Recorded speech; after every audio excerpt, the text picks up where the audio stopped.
S ವೀಕ್ಷಕರೇ, ಎಲ್ಲೆಡೆ ಲೋಕಸಭಾ ಚುನಾವಣೆಯ ಕಾವು ರಂಗೇರಿದೆ. ಅಭ್ಯರ್ಥಿಗಳು ಶತಾಯ ಗತಾಯ ಗೆಲ್ಲಲೇಬೇಕು ಅಂತ ಶ್ರಮಿಸ್ತಾ ಇದ್ದಾರೆ.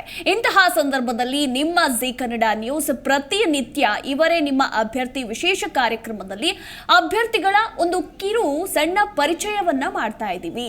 ಎಸ್ ಅಂದ್ರೆ ಅಭ್ಯರ್ಥಿಗಳು ಯಾರು, ಅವರು ಹೇಗೆ ರಾಜಕೀಯಕ್ಕೆ ಪ್ರವೇಶವನ್ನ ಪಡಿತಾರೆ, ಹಿಂದೆ ಏನ್ ಕೆಲಸ ಮಾಡ್ತಾ ಇದ್ರು, ರಾಜಕೀಯಕ್ಕೆ ಪ್ರವೇಶ ಪಡೆದ ನಂತರ ಅವರು ಮಾಡಿರುವಂತಹ ಅಭಿವೃದ್ಧಿ ಕೆಲಸಗಳೇನು, ಹೀಗೆ ಅಭ್ಯರ್ಥಿಗಳ ಹಿನ್ನೆಲೆಯನ್ನ ನಿಮಗೆ ತಿಳಿಸ್ಕೊಡ್ತಾ ಇದ್ದೀವಿ. ಯಾಕಂದ್ರೆ ಮತದಾರರಿಗೆ ಅಭ್ಯರ್ಥಿಗಳ ಬಗ್ಗೆ ಮಾಹಿತಿಯನ್ನ ತಿಳಿದುಕೊಳ್ಳೋದು ಬಹಳ ಬಹಳ ಇಂಪಾರ್ಟೆಂಟ್ ಅಂತಾನೆ ಹೇಳಬಹುದು. ಹಾಗಾದ್ರೆ ಇವತ್ತು ಯಾವ ಕ್ಷೇತ್ರದ ಅಭ್ಯರ್ಥಿಗಳ ಕಿರು ಪರಿಚಯವನ್ನ ನಾವು ನಿಮ್ಗೆ ಮಾಡ್ತಾ ಇದ್ದೀವಿ. ಎಸ್, ಈಗಾಗಲೇ ನೀವು ಸ್ಕ್ರೀನ್ ಮೇಲೆ ನೋಡ್ತಾ ಇದ್ದೀರಾ. ಉಡುಪಿ ಚಿಕ್ಕಮಗಳೂರು ಕ್ಷೇತ್ರದ ಲೋಕಸಭಾ ಕ್ಷೇತ್ರದ ಬಿಜೆಪಿ ಹಾಗೆ ಕಾಂಗ್ರೆಸ್ ಅಭ್ಯರ್ಥಿಯ ಕಿರು ಪರಿಚಯವನ್ನ ನಾವು ನಿಮ್ಗೆ ತಿಳಿಸ್ಕೊಡ್ತೀವಿ. ಇದೇ ಇವತ್ತಿನ ವಿಶೇಷ.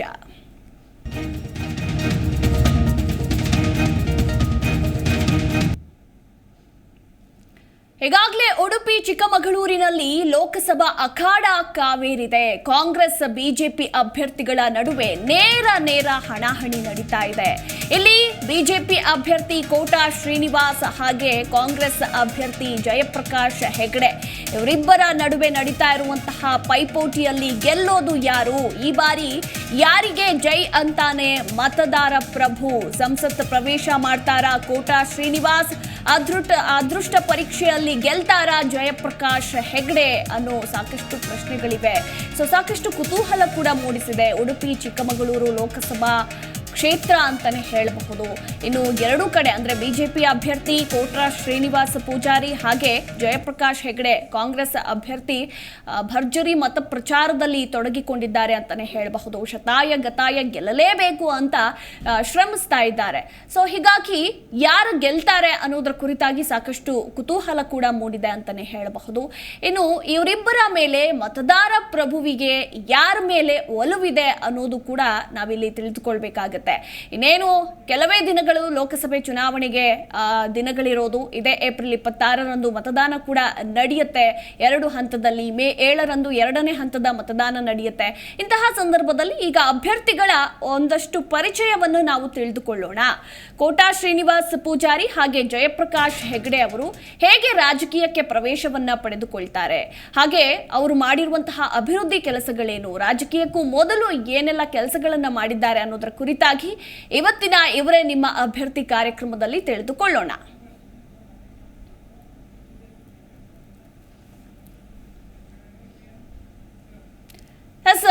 ಈಗ ಕೋಟಾ ಶ್ರೀನಿವಾಸ್ ಪೂಜಾರಿ ಅವರ ಹಿನ್ನೆಲೆಯನ್ನ ತಿಳಿದುಕೊಳ್ಳೋಣ. ಇವರು ಯಾರು, ಹೇಗೆ ರಾಜಕೀಯ ಪ್ರವೇಶವನ್ನ ಪಡೆದುಕೊಂಡ್ರು, ಈಗ MP ಟಿಕೆಟ್ ಸಿಕ್ಕಿದೆ. ಇದುವರೆಗೂ ಅವರು ಮಾಡಿರುವಂತಹ ಅಭಿವೃದ್ಧಿ ಕೆಲಸಗಳೇನು, ಅವರು ಯಾರು, ಏನು, ಎತ್ತ ಅನ್ನೋದ್ರ ಕುರಿತಾಗಿ ಇವತ್ತು ನಾವು ನಿಮ್ಮ ಮುಂದೆ ಬಿಚ್ಚಿಡ್ತಾ ಹೋಗ್ತೀವಿ. ಇವರು 1959ರ ನವೆಂಬರ್ 15ರಂದು ಜನಿಸ್ತಾರೆ. ಇನ್ನು ತಂದೆಯ ಹೆಸರು ಅಣ್ಣಯ್ಯ ಪೂಜಾರಿ, ತಾಯಿ ಲಚ್ಚಿ ಪೂಜಾರಿ. 1959ರಲ್ಲಿ ಜನಿಸ್ತಾರೆ ಕೋಟಾ ಶ್ರೀನಿವಾಸ್ ಪೂಜಾರಿ. ಇನ್ನು 3 ಮಕ್ಕಳು ಇವರ ತಂದೆ ತಾಯಿಗೆ. 3 ಮಕ್ಕಳಲ್ಲಿ ಕಿರಿಯರಾಗಿದ್ದಾರೆ ಶ್ರೀನಿವಾಸ್ ಪೂಜಾರಿ. ಇನ್ನು ಕೋಟಾ ಶ್ರೀನಿವಾಸ್ ಪೂಜಾರಿ ಬಿಲ್ಲವ ಸಮುದಾಯಕ್ಕೆ ಸೇರಿದವರು. ಇವರ ತಂದೆ ತಾಯಿಗೆ 3 ಜನ ಮಕ್ಕಳು, ಅದರಲ್ಲಿ ಕಿರಿಯರು ಇವರೇ. ಇನ್ನು ಇವರು ಬಿಲ್ಲವ ಸಮುದಾಯಕ್ಕೆ ಸೇರಿದವರು. ಇನ್ನು ಪ್ರಾಥಮಿಕ ಶಾಲಾ ಶಿಕ್ಷಣವನ್ನ ಪೂರ್ಣಗೊಳಿಸ್ತಾರೆ ಕೋಟಾ ಶ್ರೀನಿವಾಸ್ ಪೂಜಾರಿ. ಪ್ರಾಥಮಿಕ ಶಾಲಾ ಶಿಕ್ಷಣವನ್ನ ಪೂರ್ಣಗೊಳಿಸಿದ ನಂತರ ಮೊದಲು ತಾತ್ಕಾಲಿಕ ಅಂಗಡಿಯಲ್ಲಿ ಇವರು ಕೆಲಸವನ್ನ ಮಾಡ್ತಾರೆ. ಸರ್ಕಾರದಿಂದ ಕೃಷಿ ಭೂಮಿಯನ್ನ ಪಡೆದುಕೊಂಡಿರುವಂತಹ ಕುಟುಂಬ ಇವರದ್ದು ಅನ್ನೋ ಮಾಹಿತಿ ಕೂಡ ನಮಗೆ ಸಿಕ್ಕಿದೆ. ಇಲ್ಲಿ ಬಹುಮುಖ್ಯವಾಗಿ ಅಭ್ಯರ್ಥಿಗಳ ಹಿನ್ನೆಲೆ ತಿಳಿದುಕೊಳ್ಬೇಕು ಮತದಾರರು. ಈ ನಿಟ್ಟಿನಲ್ಲಿ ನಿಮ್ಮ ಜಿ ಕನ್ನಡ ನ್ಯೂಸ್ ಪ್ರತಿನಿತ್ಯ ಈ ಕಾರ್ಯಕ್ರಮವನ್ನ ನಿಮ್ಮ ಮುಂದೆ ಬಿಚ್ಚಿಡ್ತಾ ಇದೆ. ಈಗ ಕೋಟಾ ಶ್ರೀನಿವಾಸ್ ಪೂಜಾರಿ ಅವರ ಕುಟುಂಬ ಕೃಷಿ ಭೂಮಿಯನ್ನ ಪಡೆದುಕೊಂಡಿರುವ ಕುಟುಂಬ. ಕೃಷಿ ವೃತ್ತಿಯನ್ನ ಪ್ರಾರಂಭ ಮಾಡ್ತಾರೆ ಶ್ರೀನಿವಾಸ್ ಪೂಜಾರಿ ಅವರ ಕುಟುಂಬಸ್ಥರು. ಇನ್ನು ಕೃಷಿ ವೃತ್ತಿಯನ್ನ ಪ್ರಾರಂಭ ಮಾಡಿದ ನಂತರ ಇವರು ಗ್ರಾಮಗಳ ಸಮಸ್ಯೆಗಳ ಬಗ್ಗೆ ಪತ್ರಿಕೆಗಳಿಗೆ ಅಂಕಣವನ್ನ ಕೂಡ ಬರಿತಾ ಇದ್ರು. ಎಸ್, ಈ ವಿಚಾರ ಯಾರಿಗೂ ಕೂಡ ಗೊತ್ತಿರೋದಿಲ್ಲ. ಒಂದಷ್ಟು ಮಂದಿಗೆ, ಆ ಭಾಗದ ಜನರಿಗೆ ಗೊತ್ತಿರುತ್ತೆ, ಆದ್ರೆ ರಾಜ್ಯಾದ್ಯಂತ ಎಲ್ರಿಗೂ ಕೂಡ ಗೊತ್ತಿರೋದಿಲ್ಲ. ಸೊ ಇದು ಯೂಸ್ಫುಲ್ ಆಗುತ್ತೆ ಅಂತಾನೆ ಹೇಳಬಹುದು. ಕೃಷಿ ವೃತ್ತಿಯನ್ನ ಪ್ರಾರಂಭ ಮಾಡಿದ್ದಂತಹ ಶ್ರೀನಿವಾಸ್ ಕುಟುಂಬಸ್ಥರು,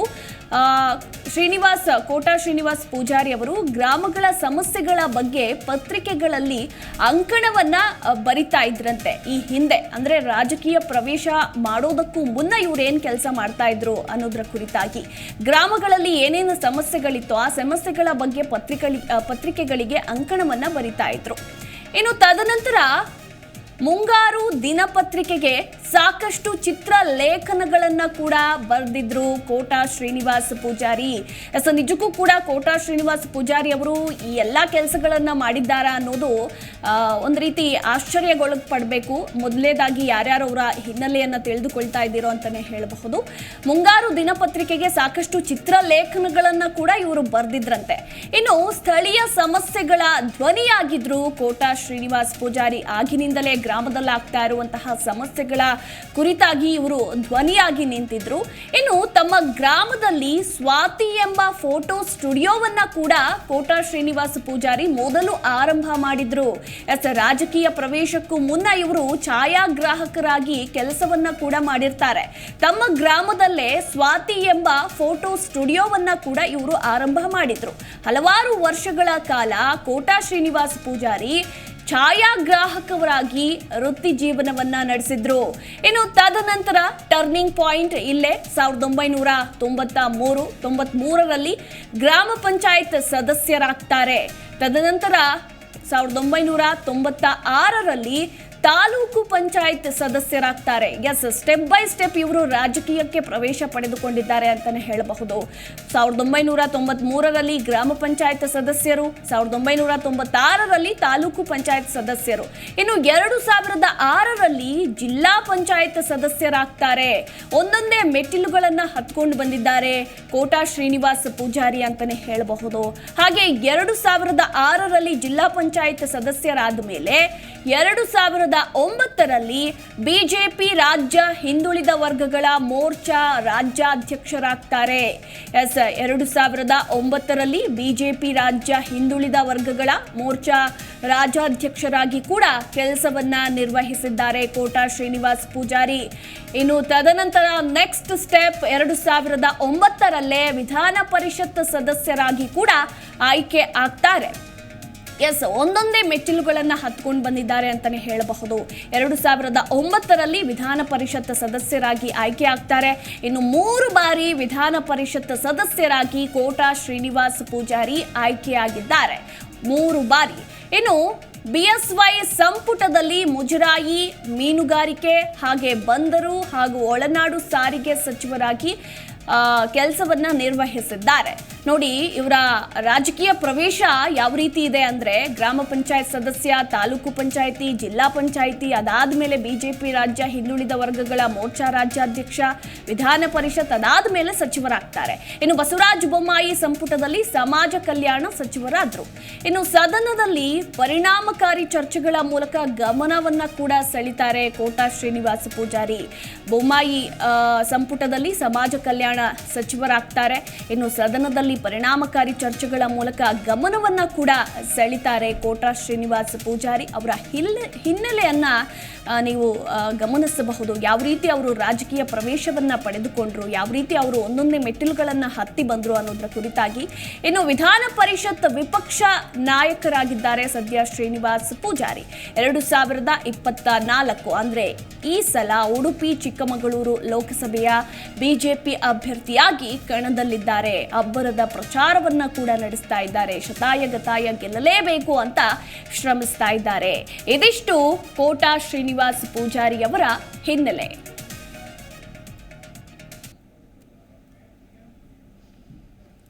ಇನ್ನು ಕಾಂಗ್ರೆಸ್ ಅಭ್ಯರ್ಥಿ ಜಯಪ್ರಕಾಶ್ ಹೆಗ್ಡೆ ಅವರ ಹಿನ್ನೆಲೆ ಏನು, ಅವರು ಯಾರು, ಅವರು ಯಾವ ರೀತಿ ರಾಜಕೀಯ ಪ್ರವೇಶವನ್ನ ಪಡೆದುಕೊಂಡ್ರು ಅನ್ನೋದರ ಕುರಿತಾಗಿ ನೋಡ್ತಾ ಹೋಗೋಣ.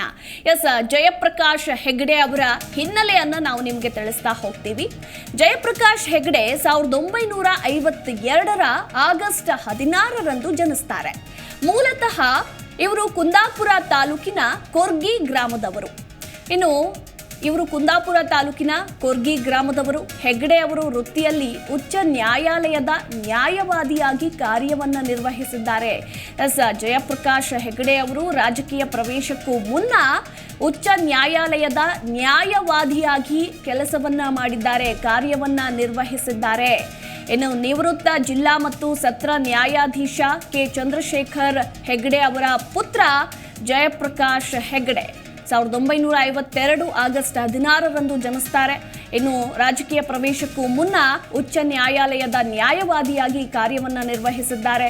ಹಾಗೆ ಜನತಾದಳದ ಮೂಲಕ ರಾಜ್ಯ ರಾಜಕೀಯಕ್ಕೆ ಜಯಪ್ರಕಾಶ್ ಹೆಗ್ಡೆ ಪ್ರವೇಶಿಸುತ್ತಾರೆ. ಮೊದಲ ಪಕ್ಷ ಜನತಾದಳದ ಮೂಲಕ ರಾಜ್ಯ ರಾಜಕೀಯಕ್ಕೆ ಜಯಪ್ರಕಾಶ್ ಹೆಗ್ಡೆ ಪ್ರವೇಶವನ್ನ ಪಡೆದುಕೊಂಡ್ರು. ಇನ್ನು 1994ರಲ್ಲಿ ಬ್ರಹ್ಮಾವರ ಕ್ಷೇತ್ರದಲ್ಲೇ ಮೊದಲ ಬಾರಿ ಜಯವನ್ನ ಗಳಿಸಿ ಶಾಸಕರಾಗಿ ಇವರು ಆಯ್ಕೆಯಾಗ್ತಾರೆ. 1994ರಲ್ಲೇ ಇವರು ಶಾಸಕರಾಗಿ ಆಯ್ಕೆಯಾಗ್ತಾರೆ. ಬ್ರಹ್ಮಾವರ ಕ್ಷೇತ್ರದಲ್ಲಿ ಗೆದ್ದು ಶಾಸಕರಾಗಿ ಆಯ್ಕೆ ಆಗ್ತಾರೆ ಜಯಪ್ರಕಾಶ್ ಹೆಗ್ಡೆ. ಇನ್ನು 2004ರ ವಿಧಾನಸಭಾ ಚುನಾವಣೆಯಲ್ಲೂ ಕೂಡ ಗೆಲುವನ್ನ ಕಾಣ್ತಾರೆ. 1994ರಲ್ಲೂ ಕೂಡ ಜಯವನ್ನ ಕಾಣ್ತಾರೆ. ತದನಂತರ 2004ರ ವಿಧಾನಸಭಾ ಚುನಾವಣೆಯಲ್ಲೂ ಕೂಡ ಗೆಲುವನ್ನ ಕಾಣ್ತಾರೆ ಜಯಪ್ರಕಾಶ್ ಹೆಗ್ಡೆ. ಸತತ 11 ವರ್ಷ ಈ ಕ್ಷೇತ್ರವನ್ನ ಪ್ರತಿನಿಧಿಸಿ ಮೀನುಗಾರಿಕಾ ಸಚಿವರಾಗಿಯೂ ಕೂಡ ಜಯಪ್ರಕಾಶ್ ಹೆಗ್ಡೆ ಸೇವೆಯನ್ನ ಮಾಡಿದ್ದಾರೆ. ಸತತ 11 ವರ್ಷ. ಇನ್ನು 2008ರಲ್ಲಿ ವಿಧಾನಸಭಾ ಚುನಾವಣೆಯಲ್ಲಿ ಕಾಂಗ್ರೆಸ್ ಅಭ್ಯರ್ಥಿಯಾಗಿ ಕುಂದಾಪುರ ಕ್ಷೇತ್ರದಿಂದ ಸ್ಪರ್ಧೆ ಮಾಡ್ತಾರೆ. 2008ರಲ್ಲಿ ವಿಧಾನಸಭಾ ಚುನಾವಣೆಯಲ್ಲಿ ಕಾಂಗ್ರೆಸ್ ಅಭ್ಯರ್ಥಿಯಾಗಿ ಕುಂದಾಪುರ ಕ್ಷೇತ್ರದಿಂದ ಸ್ಪರ್ಧೆಯನ್ನ ಮಾಡ್ತಾರೆ. ಇನ್ನು 2008ರಲ್ಲಿ ವಿಧಾನಸಭಾ ಚುನಾವಣೆಯಲ್ಲಿ ಜಯಪ್ರಕಾಶ್ ಹೆಗ್ಡೆ ಸೋಲನ್ನ ಕಾಣ್ತಾರೆ. ಏನು ವಿಧಾನಸಭೆ ಚುನಾವಣೆಯಲ್ಲಿ ಕಾಂಗ್ರೆಸ್ ಅಭ್ಯರ್ಥಿಯಾಗಿ ಸ್ಪರ್ಧೆ ಮಾಡಿದಾಗ ಅವರು ಸೋಲನ್ನ ಕಾಣ್ತಾರೆ. ಇನ್ನು 2009ರ ಲೋಕಸಭಾ ಚುನಾವಣೆಯಲ್ಲೂ ಕೂಡ ಅವರು ಸೋಲನ್ನ ಕಾಣ್ತಾರೆ. 8ರಲ್ಲಿ ವಿಧಾನಸಭೆಯಲ್ಲೂ ಕೂಡ ಸೋಲು, ತದನಂತರ 9ರಲ್ಲಿ ಲೋಕಸಭೆ ಚುನಾವಣೆಯಲ್ಲೂ ಕೂಡ ಸೋಲನ್ನ ಕಾಣ್ತಾರೆ. ಇನ್ನು 2012ರ ಉಡುಪಿ ಚಿಕ್ಕಮಗಳೂರು ಕ್ಷೇತ್ರದ ಉಪಚುನಾವಣೆಯಲ್ಲಿ ಜಯಪ್ರಕಾಶ್ ಹೆಗ್ಡೆ ಗೆಲುವನ್ನ ಕಾಣ್ತಾರೆ. ವಿಧಾನಸಭಾ ಹಾಗೆ ಲೋಕಸಭಾ ಚುನಾವಣೆಯಲ್ಲಿ ಸೋಲನ್ನ ಕಂಡಿದ್ದಂತಹ ಜಯಪ್ರಕಾಶ್ ಹೆಗ್ಡೆ 2012ರ ಉಡುಪಿ ಚಿಕ್ಕಮಗಳೂರು ಕ್ಷೇತ್ರದ ಉಪಚುನಾವಣೆಯಲ್ಲಿ ಗೆಲುವನ್ನ ಕಾಣ್ತಾರೆ. ತದನಂತರ 2014ರ ಲೋಕಸಭಾ ಚುನಾವಣೆಯಲ್ಲೂ ಕೂಡ ಮತ್ತೆ ಸೋಲನ್ನ ಕಾಣ್ತಾರೆ. ಆಗ್ಲೂ ಕೂಡ ಲೋಕಸಭಾ ಚುನಾವಣೆಯಲ್ಲಿ ಸ್ಪರ್ಧಿಯಾಗಿ ಅದರಲ್ಲೂ ಕೂಡ ಸೋಲನ್ನ ಕಾಣ್ತಾರೆ. ಬಳಿಕ ಬಿಜೆಪಿ ಸೇರ್ಪಡೆಯಾಗ್ತಾರೆ. ಯಾವಾಗ ಸಾಲು ಲೋಕಸಭಾ ವಿಧಾನಸಭೆಯಲ್ಲಿ ಸೋಲನ್ನ ಕಾಣ್ತಾರೋ ತದನಂತರ ಕಾಂಗ್ರೆಸ್ ಅನ್ನ ತೊರೆದು ಬಿಜೆಪಿಗೆ ಸೇರ್ಪಡೆ ಆಗ್ತಾರೆ ಜಯಪ್ರಕಾಶ್ ಹೆಗ್ಡೆ. ಇನ್ನು ಬಿಜೆಪಿ ಸರ್ಕಾರದ ಅವಧಿಯಲ್ಲಿ ಹಿಂದುಳಿದ ವರ್ಗಗಳ ಶಾಶ್ವತ ಆಯೋಗದ ಅಧ್ಯಕ್ಷರಾಗಿ ಜಯಪ್ರಕಾಶ್ ಹೆಗ್ಡೆ ಆಯ್ಕೆ ಆಗ್ತಾರೆ. ಯಾವಾಗ ಕಾಂಗ್ರೆಸ್ ಅನ್ನ ತೊರೆದು ಬಿಜೆಪಿಗೆ ಎಂಟ್ರಿ ಕೊಡ್ತಾರೋ, ಇನ್ನು ಬಿಜೆಪಿ ಸರ್ಕಾರದ ಅವಧಿಯಲ್ಲಿ ಆಗ ಹಿಂದುಳಿದ ವರ್ಗಗಳ ಶಾಶ್ವತ ಆಯೋಗದ ಅಧ್ಯಕ್ಷರಾಗಿ ಜಯಪ್ರಕಾಶ್ ಹೆಗ್ಡೆ ಆಯ್ಕೆ ಆಗ್ತಾರೆ.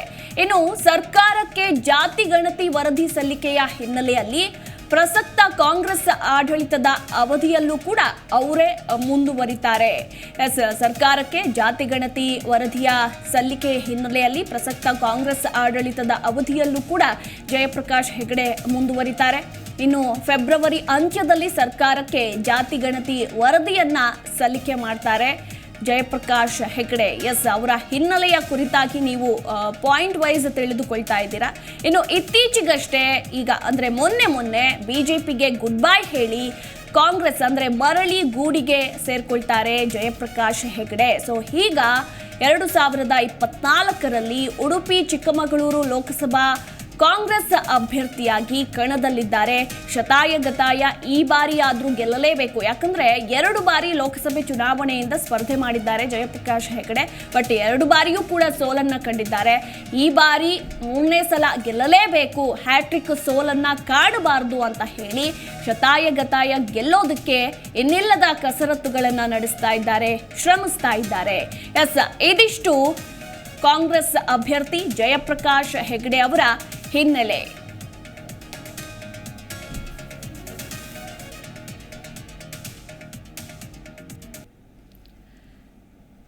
ಉಡುಪಿ ಚಿಕ್ಕಮಗಳೂರು ಕಾಂಗ್ರೆಸ್ ಹಾಗೆ ಬಿಜೆಪಿ ಅಭ್ಯರ್ಥಿಗಳ ಒಂದು ಸಣ್ಣ ಪರಿಚಯವನ್ನ ನೀವೆಲ್ಲರೂ ಕೂಡ ತಿಳ್ಕೊಂಡ್ರಿ ಅಂತ ಅನ್ಕೋತೀನಿ. ಯಾಕಂದ್ರೆ ಮತದಾರರಿಗೆ ಅಭ್ಯರ್ಥಿಗಳ ಹಿನ್ನೆಲೆ ತಿಳ್ಕೊಂಡಿರ್ಬೇಕು. ಸೊ ಅವ್ರು ಯಾರು, ಏನು, ಯಾವ ರೀತಿ ರಾಜಕೀಯ ಪ್ರವೇಶಕ್ಕೆ ಬಂದರು, ಸೊ ಅವರು ಮಾಡಿರುವಂತಹ ಕೆಲಸಗಳೇನು ಗೊತ್ತಿರೋರಿಗೆ, ಆಗಿನ ಜನರೇಷನ್ ವ್ಯಕ್ತಿಗಳಿಗೆ ತಿಳಿದಿರುತ್ತೆ. ಹಾಗೆ ಈಗಿನ ಯುವ ಮತದಾರರಿಗೆ ಈ ಎಲ್ಲ ವಿಚಾರಗಳು ಕೂಡ ತಿಳಿದಿರೋದು ಬಹಳ ಬಹಳ ಇಂಪಾರ್ಟೆಂಟ್ ಅಂತಲೇ ಹೇಳಬಹುದು. ಈ ನಿಟ್ಟಿನಲ್ಲಿ ನಿಮ್ಮ ಜೀ ಕನ್ನಡ ನ್ಯೂಸ್ ಪ್ರತಿನಿತ್ಯ ಮಧ್ಯಾಹ್ನ 1:30ಕ್ಕೆ 28 ಲೋಕಸಭಾ ಕ್ಷೇತ್ರಗಳ ಬಿಜೆಪಿ ಹಾಗೆ ಕಾಂಗ್ರೆಸ್ ಅಭ್ಯರ್ಥಿಗಳ ಒಂದಷ್ಟು ಕಿರು ಪರಿಚಯವನ್ನ ನಿಮ್ಮ ಮುಂದೆ ಇಡ್ತಾ ಇದೆ. ಅವರ ಮಾಹಿತಿಯನ್ನು ನಿಮಗೆಲ್ಲ ತಿಳಿಸ್ಕೊಡುವಂತಹ ಕೆಲಸವನ್ನ ಮಾಡ್ತಾ ಇದೆ. ಉತ್ತಮ ರೆಸ್ಪಾನ್ಸ್ ಕೂಡ ಸಿಕ್ಕಿದೆ ನಮ್ಮ ಈ ಕಾರ್ಯಕ್ರಮಕ್ಕೆ ಅಂತಲೇ ಹೇಳಬಹುದು. ಇವತ್ತು ಕೋಟಾ ಶ್ರೀನಿವಾಸ್ ಪೂಜಾರಿ ಬಿಜೆಪಿ ಅಭ್ಯರ್ಥಿ ಹಾಗೆ ಕಾಂಗ್ರೆಸ್ ಅಭ್ಯರ್ಥಿ ಜಯಪ್ರಕಾಶ್ ಹೆಗಡೆ ಅವರ ಹಿನ್ನೆಲೆಯನ್ನ ನೀವು ತಿಳಿದುಕೊಂಡ್ರಿ ಅಂತಾನೆ ಹೇಳಬಹುದು. ಉಡುಪಿ ಚಿಕ್ಕಮಗಳೂರಿನಲ್ಲಿ ಕೋಟಾ ಶ್ರೀನಿವಾಸ್ ಪೂಜಾರಿ ವರ್ಸಸ್ ಜಯಪ್ರಕಾಶ್ ಹೆಗಡೆ ನಡುವೆ ನೇರ ಹಣಾಹಣಿ ನಡೀತಾ ಇದೆ.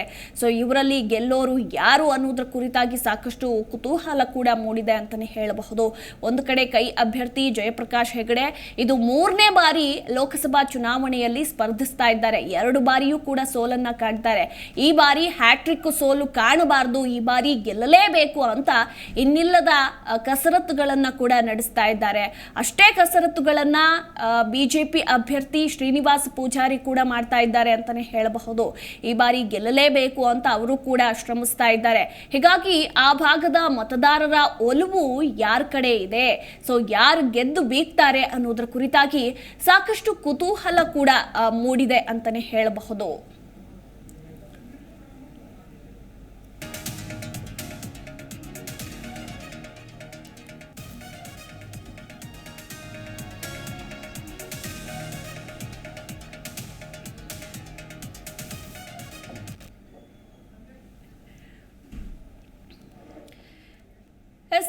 ಈ ಕುರಿತಾಗಿ ನಮ್ಮ ಪ್ರತಿನಿಧಿ ಸಂದೇಶ್ ಹೆಚ್ಚಿನ ಅಪ್ಡೇಟ್ ಅನ್ನ ಕೊಡ್ತಾರೆ.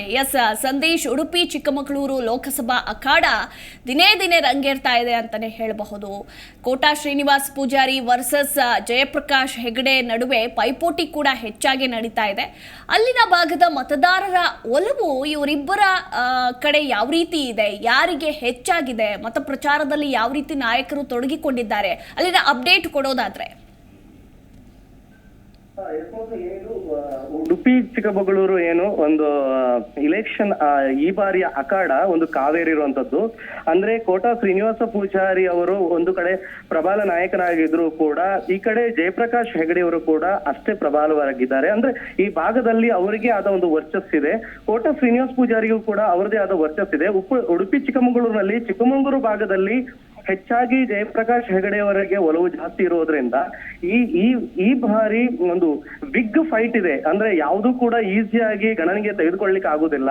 ಆದ್ರೆ ಹಾಲಾಡಿ ವಲಯದಲ್ಲಿ, ಅಂದ್ರೆ ಹಾಲಾಡಿ ಶ್ರೀನಿವಾಸ ಶೆಟ್ಟಿ ವಲಯದಲ್ಲಿ ಒಂದಿಷ್ಟು ಅವರ ಅಭಿಮಾನಿಗಳ ವರ್ಗದಿಂದ ಕೋಟಾ ಶ್ರೀನಿವಾಸ ಪೂಜಾರಿ ಅವರಿಗೆ ಒಂದಿಷ್ಟು ಹಿನ್ನಡೆ ಆಗ್ಬೋದು. ಅಂದ್ರೆ ಅವರೆಲ್ಲರೂ ಕೂಡ ಬಿಜೆಪಿ ವೋಟರ್ಸ್ ಆದ್ರೂ ಕೂಡ ಕೋಟಾ ಶ್ರೀನಿವಾಸ ಪೂಜಾರಿ ಮೇಲೆ ಒಂದಿಷ್ಟು ಅಪಸ್ವರ ಕೂಡ ಅವರ ವಲಯದಲ್ಲಿ ಕೇಳಿ ಬರ್ತಿರುವಂತದ್ದು. ಒಟ್ಟಾರೆ ಆಗಿ ಈ ಬಾರಿ ಒಂದು ಆಯಾಮದಲ್ಲಿ ನೋಡಕ್ ಹೋದ್ರೆ ಜಯಪ್ರಕಾಶ್ ಹೆಗಡೆ ಅವರು ಕೂಡ ಈ ಬಾರಿ ನೆಕ್ ಟು ಫೈಟ್ಗೆ ಸಿದ್ಧವಾಗಿದ್ದಾರೆ. ಅದೇ ರೀತಿಯಲ್ಲಿ ಈ ಬಾರಿ ಇಲೆಕ್ಷನ್ ಅಖಾಡ ಹೋಗ್ತಾ ಈಗ ಸದ್ಯಕ್ಕೆ ಈ ರಂಗೇರಿರುವಂತಹ ಈ ಅಖಾಡ ಜಯಪ್ರಕಾಶ್ ಹೆಗಡೆ ಅವರ ಕಡೆಗೆ ಒಲವು ಜಾಸ್ತಿ ಇರುವಂತದ್ದು. ಹೋಗ್ತಾ ಎಂಡ್ ಅಲ್ಲಿ ಇವರ ಗಿಮಿಕ್ಗಳು, ಇವರ ಒಂದಿಷ್ಟು ರಾಜಕೀಯ ಬೇರೆ ಬೇರೆ ಬೆಳವಣಿಗೆಗಳು ಯಾವ ರೀತಿಯಾಗಿ ಮತಗಾರರನ್ನ ತನ್ನತ್ತ ಒಲಿಸಿಕೊಳ್ಳಲಿದೆ ಅನ್ನೋದನ್ನು ಕಾದು ನೋಡ್ಬೇಕಾಗತ್ತೆ. ಒಟ್ಟಾರೆಯಾಗಿ ಇಬ್ಬರು ಕೂಡ ಬಲಿಷ್ಠವಾದ ಪ್ರಬಲವಾದ ನಾಯಕರಾಗಿರೋದ್ರಿಂದ ಇವರಿಬ್ರು ಕೂಡ ತಮ್ಮದೇ ಆದ ವರ್ಚಸ್ಸನ್ನ ಇಟ್ಕೊಂಡಿರೋದ್ರಿಂದ ಈ ಬಾರಿ ಇನ್ನೂ ಕೂಡ ಹಿಂದೆಲ್ಲ ಮೋದಿ ಹವಾ ಇದೆ ಅನ್ನುವ ಒಂದು ಬಿಜೆಪಿಯ ಒಂದಿಷ್ಟು ವಿಚಾರಗಳಿದ್ರು ಕೂಡ ಈ ಬಾರಿ ಮೋದಿ ಅವರ ಹವಾ ಇದ್ರೂ ಕೂಡ ವ್ಯಕ್ತಿತ್ವ ಮತ್ತು ವ್ಯಕ್ತಿನಿಷ್ಠೆ ಅವರ ಒಂದಿಷ್ಟು ತತ್ವಗಳು, ಅವರ ಕೆಲಸಗಳು ಕೂಡ ಮಾತಾಡ್ತವೆ. ಹಾಗೆ ನೋಡೋದಾದ್ರೆ ಕಾಂಗ್ರೆಸ್ ಈ ಬಾರಿ ಬಲಿಷ್ಠವಾದ ನಾಯಕನನ್ನ ತನ್ನ ಕ್ಷೇತ್ರಕ್ಕೆ ಆಯ್ಕೆ ಮಾಡ್ಕೊಂಡಿರುವಂತದ್ದು ಹೆಗಡೆ ಅವರನ್ನ. ಯಾಕಂತ ಹೇಳಿದ್ರೆ ಹೆಗಡೆ ಅವರು ನಿರಂತರವಾಗಿ ತಮ್ಮ ಅಧಿಕಾರ ಅವಧಿಯಲ್ಲಿ ಇದ್ದಾಗ್ಲೂ ಕೂಡ ಇಲ್ಲದಿದ್ದಾಗ್ಲೂ ಕೂಡ ನಿರಂತರವಾಗಿ ಅವರ ಕಾರ್ಯವೈಖರಿಗಳನ್ನ ಮಾಡ್ಕೊಂಡು ಬಂದಿದ್ದಾರೆ. ನಿರಂತರವಾಗಿ ಅವರ ಜನರ ಸಂಪರ್ಕದಲ್ಲಿದ್ದಾರೆ. ಸಾಮಾನ್ಯ ಜನರು ಕೂಡ ಅವರಿಗೆ ಕಾಲ್ ಮಾಡಿದಾಗ ಅವರಿಗೆ ಸ್ಪಂದಿಸುವಂತ ಕೆಲಸಗಳನ್ನ ಜಯಪ್ರಕಾಶ್ ಹೆಗಡೆ ಅವರು ಮಾಡ್ಕೊಂಡು ಬಂದಿದ್ದಾರೆ. ಮದುವೆ ಮುಂಜಿ ಹಲವಾರು ಕಾರ್ಯಕ್ರಮಗಳಿಗೆ ಜಯಪ್ರಕಾಶ್ ಹೆಗಡೆ ಅವರು ನಿರಂತರವಾಗಿ ಭೇಟಿ ಕೊಡ್ತಾ ಇದ್ರು. ಹಿಂದುಳಿದ ಆಯೋಗದಲ್ಲಿ ಕೆಲಸ ಮಾಡ್ತಿರ್ಬೇಕಾದ್ರೂ ಕೂಡ ಗ್ರಾಮಗಳಿಗೆ ಭೇಟಿ ಕೊಟ್ಟು ದೀನದಲಿತರು ಅಂದ್ರೆ ಅತಿ ಒಂದಿಷ್ಟು ವರ್ಗಗಳನ್ನ ಮನಮುಟ್ಟುವಾಗಿ ಅಲ್ಲಿ ಟಚ್ ಮಾಡುವಂತ ಕೆಲಸವನ್ನ ಕೂಡ ಚಿಕ್ಕಮಗಳೂರು ಆ ಭಾಗದಲ್ಲಿ ಒಂದಿಷ್ಟು ಕೆಲಸ ಕಾರ್ಯಗಳನ್ನ ಮಾಡಿದ್ದಾರೆ. ನಿರಂತರವಾಗಿ ಜನರ ಸಂಪರ್ಕದಲ್ಲಿ ಹೆಗಡೆ ಅವರಿದ್ದಾರೆ. ಹಾಗಂತ ಕೋಟ ಶ್ರೀನಿವಾಸ ಪೂಜಾರಿ ಕೂಡ ಸಂಪರ್ಕದಲ್ಲಿ ಇಲ್ಲ ಅಂತ ಅಲ್ಲ. ಯಾವಾಗ್ಲೂ ಅಧಿಕಾರದಲ್ಲಿರುವ ಪಕ್ಷಕ್ಕೆ ಯಾವಾಗ್ಲೂ ಕೂಡ ಅಪಸ್ವರಗಳು ಜಾಸ್ತಿ ಇರುತ್ತೆ. ಅವರ ಕಾರ್ಯವೈಖರಿಗಳು ಅಷ್ಟು ಜನರಿಗೆ ಇದು ಅವ್ರು ಮಾಡಿದ್ದು ಸಾಕಾಗಿಲ್ಲ, ಆ ರೀತಿಯಾದ ಅಪಸ್ವರಗಳು ಕೇಳಿ ಬರುವುದಂತೂ ಸಹಜ. ಯಾಕಂದ್ರೆ ಆ ನಿಟ್ಟಿನಲ್ಲಿ ಈ ಬಾರಿ ಕೋಟ ಶ್ರೀನಿವಾಸ ಪೂಜಾರಿ ಅವರಿಗೂ ಕೂಡ ಒಂದು ಚಾಲೆಂಜಿಂಗ್ ಆಗಿರುವಂತಹ ಒಬ್ಬ ಕ್ಯಾಂಡಿಡೇಟ್ ಅಂದ್ರೆ ಅದು ಜಯಪ್ರಕಾಶ್ ಹೆಗಡೆ ಅಂತಾನೆ ಹೇಳ್ಬಹುದು. ಮಧು, ಸಂದೇಶ್, ಈಗ ಉಡುಪಿ ಚಿಕ್ಕಮಗಳೂರಿನಲ್ಲಿ ಕೇಸರಿ ಪಾರುಪತ್ಯ ಇದೆ. ಸೊ ಹೀಗಾಗಿ ಜಯಪ್ರಕಾಶ್ ಹೆಗಡೆ ಅವರಿಗೆ ಇದೊಂದು ರೀತಿ ಗೆಲ್ಲೋದು ಚಾಲೆಂಜಿಂಗ್ ವಿಚಾರ ಅಂತಲೇ ಹೇಳಬಹುದು. ಅದರಲ್ಲೂ ಅವರು 2 ಬಾರಿ ಲೋಕಸಭಾ ಚುನಾವಣೆಯಲ್ಲಿ ಸ್ಪರ್ಧೆ ಮಾಡಿ ಸೋಲನ್ನು ಕೂಡ ಕಂಡಿದ್ದಾರೆ. ಸೊ ಅಷ್ಟೇ ಪ್ರಬಲವಾದಂತಹ ನಾಯಕ ಕೋಟ ಶ್ರೀನಿವಾಸ ಪೂಜಾರಿ ಕೂಡ. ಇಬ್ಬರೂ ನಾಯಕರು ಕ್ಷೇತ್ರದಲ್ಲಿ ಯಾವ ರೀತಿ ಮತ ಪ್ರಚಾರಗಳನ್ನು ಮಾಡ್ತಾ ಇದ್ದಾರೆ ಅಂತ. ಮಧು, ಏನಂತ ಹೇಳಿದ್ರೆ ನೀವು ಹೇಳಿದ ಹಾಗೆ ಇದು ಎರಡೂ ಕ್ಷೇತ್ರಗಳು ಕೂಡ ಹಿಂದುತ್ವದ ಅಲೆಯು ಇರುವಂತಹ ಒಂದು ಕ್ಷೇತ್ರಗಳಾಗಿರುತ್ತೆ. ಆದ್ರೆ ನಾವು ಇವಾಗ ಇಲ್ಲಿ ಮತಗಳು ಆಗಿರುವಂತ ನಾವು ನೋಡ್ಬೋದು. ಅಂದ್ರೆ ಯಾವುದೇ ಗೋ ಬ್ಯಾಕ್ ಶೋಭಾ ಅನ್ನೋ ಒಂದು ಅಭಿಯಾನ ಸ್ಟಾರ್ಟ್ ಆಗತ್ತೆ. ಹಾಗಂತ ಹೇಳಿ ಅವರು ಪಡೆಯವರು ಹಿಂದೆ ಕಿತ್ತಪಡೆಯಲ್ಲಿ ಅಷ್ಟು ನಿರಂತರವಾಗಿ ತನ್ನದೇ ಆದ ವರ್ಚಸ್ಸನ್ನು ಕ್ರಿಯೇಟ್ ಮಾಡ್ಕೊಂಡು ಬಂದಿರುವಂತಹ ಒಬ್ಬ ಮಹಿಳೆ. ಆ ನಿಟ್ಟಿನಲ್ಲಿ ಅವರನ್ನು ಕೂಡ ತಮ್ಮ ಕಾರ್ಯಕರ್ತರ ಬಹಿಷ್ಕಾರ ಮಾಡ್ತಾರೆ. ಅದನ್ನ ಮನಗಂತ ಬಿಜೆಪಿ ಈ ಬಾರಿ ಅಲ್ಲಿ ಕೋಟ ಅವರನ್ನ ಆಯ್ಕೆ ಮಾಡ್ಕೊಳುತ್ತೆ. ಆದ್ರೆ ಕೋಟ ಅವರನ್ನ ಆಯ್ಕೆ ಮಾಡ್ಕೊಂಡಂತ ಬಿಜೆಪಿ ಆಲೋಚನೆ ಮಾಡಿಯೇ ಎಲ್ಲಾ ವಿಚಾರಗಳನ್ನ ಆಲೋಚನೆ ಮಾಡಿ ಆಯ್ಕೆ ಮಾಡಿರ್ತಾರೆ. ಆ ನಿಟ್ಟಿನಲ್ಲಿ ಕೋಟ ಶ್ರೀನಿವಾಸ ಪೂಜಾರಿ ವರ್ಚಸ್ಸನ್ನ ಇಟ್ಕೊಂಡಂತ ನಾಯಕ. ಆದ್ರೆ ಅವರು ಕೋಟ ಶ್ರೀನಿವಾಸ ಪೂಜಾರಿ ಸಿಂಪಲ್ ಶ್ರೀನಿವಾಸ ಪೂಜಾರಿ ಅಂತಾನೆ ಹೆಸರಿಗೆ ಬಂದಿದ್ದಾರೆ. ಆದ್ರೆ ಸಾಮಾಜಿಕ ಜಾಲತಾಣದಲ್ಲಿ ಕೋಟಿ ಶ್ರೀನಿವಾಸ ಪೂಜಾರಿ ಅನ್ನೋ ಒಂದಿಷ್ಟು ಅಭಿಯಾನಗಳು ಅವರ ಒಂದಿಷ್ಟು ವಿಚಾರಗಳನ್ನ ಮಾಡಿದ್ರು. ಜನರ ಹತ್ರ ಈ ಮತಬೇಟೆ ಏನಿದೆ ಅಂತಲ್ಲ, ಆ ಮತಬೇಟೆಯ ಜೊತೆಗೆ ಒಂದಿಷ್ಟು ಅಪಸ್ವರಗಳು ಕೂಡ ಕೇಳಿ ಬರ್ತಾ ಇದೆ.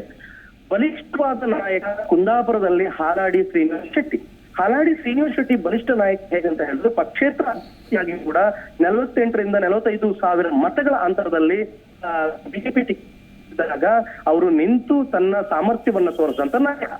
ಆ ನಾಯಕನನ್ನ ಇಲ್ಲಿ ಬಿಜೆಪಿಯಿಂದ ಕೋಟ ಶ್ರೀನಿವಾಸ ಪೂಜಾರಿ ವಲಯದಿಂದ ಅವರನ್ನ ಯಾವುದೇ ಅಧಿಕಾರವನ್ನ ಕೊಡದೆ ಯೂಸ್ ಮಾಡ್ಕೊಳ್ಳಲಾಗಿದೆ.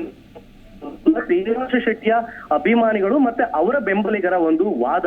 ಆ ನಿಟ್ಟಿನಲ್ಲಿ ಈ ಬಾರಿ ಒಂದಿಷ್ಟು ಅಪಸ್ವರಗಳು ಎಲ್ಲೋ ಜಯಪ್ರಕಾಶ್ ಹೆಗಡೆ ಆಗತ್ತೆ. ನಾವು ಇದು ಎರಡನ್ನ ಕೇವಲ ಇಲ್ಲಿ ಒಂದಿಷ್ಟು ಮತಗಳು ಸ್ಪಿಟ್ ಆದಾಗ, ಎಲ್ಲಿ ಬಿಜೆಪಿ ಮತಗಳು ಇಲ್ಲಿ ಸ್ಪಿಟ್ ಆದಾಗ, ಉಡುಪಿ ಚಿಕ್ಕಮಗಳೂರು ಆ ಭಾಗಕ್ಕೆ ಹೋದಾಗ ಅಲ್ಲಿ ಕುರುಬ ಸಮುದಾಯದ ಮತ ಜಾಸ್ತಿ ಇರುತ್ತೆ. ಕುರುಬ ಸಮುದಾಯದ ಮತ ಯಾವತ್ತೂ ಕಾಂಗ್ರೆಸ್ ಕಡೆನೆ ಜಾಸ್ತಿ ಓಲೈಕೆ ಇರುತ್ತೆ. ಹಾಗೆ ಅಲ್ಲಿ ಲಿಂಗಾಯತರ ಮತಗಳು ಕೂಡ ಈ ಬಾರಿ ಸ್ಪಿಟ್ ಆಗುವಂತ ಸಾಧ್ಯತೆ ಇರೋದು. ಒಟ್ಟಾರೆಯಾಗಿ ಈ ಬಾರಿ ಅಷ್ಟು ಈಸಿಯಾಗಿ ನಾವು ಯಾರು ಗಣನೆಗೆ ತೆಗೆದುಕೊಳ್ಳಿಕ್ಕೆ ಆಗೋದಿಲ್ಲ. ಇರೋದಕ್ಕೂ ಸತ್ಯ. ಮತ್ತೆ ಇಲ್ಲಿ ಏನಂತ ಹೇಳಿದ್ರೆ ಥ್ಯಾಂಕ್ ಯು ಸಂದೇಶ್, ನಿಮ್ಮೆಲ್ಲ ಮಾಹಿತಿಗಾಗಿ ಥ್ಯಾಂಕ್ ಯು ಸೋ ಮಚ್.